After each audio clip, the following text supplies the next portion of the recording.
జిల్లా కంచికచెర్లలోని అరుంధతి కాలనీలో విషాదం చోటు చేసుకుంది. తమ కుమారుడు వినయ్ శుక్రవారం నుంచి కనబడడం లేదని తల్లిదండ్రులు పోలీసులకు ఫిర్యాదు చేశారు. బాలుడి కోసం వెతకగా ఇంటి డబ్బాపై ఉన్న బియ్యం డబ్బాలో శవమై కనిపించాడు.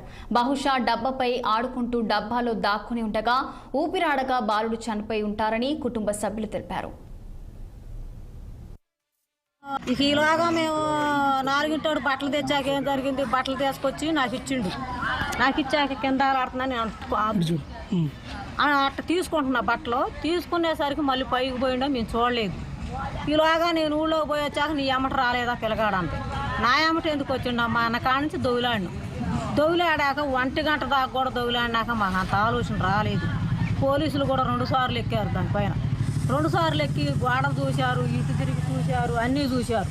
చూసిన తర్వాత ఆమె పారణ చేసుకొని చెబుతున్నారు. జనం వచ్చి పారణ చేసుకుంటా, అయ్యా నా కొడుకు ఏడండా కానీ రావటానికి సహాయం చేయాలని పారణ చేసుకుంటున్నాకట. నీ పిల్లగాడు పైన ఉండడు అంటే ఏమన్నా నిద్రపోతాడేమోనని చెప్పి ఆమె దోవులాడుతున్నాక కాలు గట్టిగా తగిలిందంట. రమ్ము ఏంది రమ్ము గట్టిగా తగిలిందని కొక్కిని తీసేపోయాలో ఎట్టున్నాడంట పిల్లగాడు. ఇదే జరిగింది. ఈలోగా మేము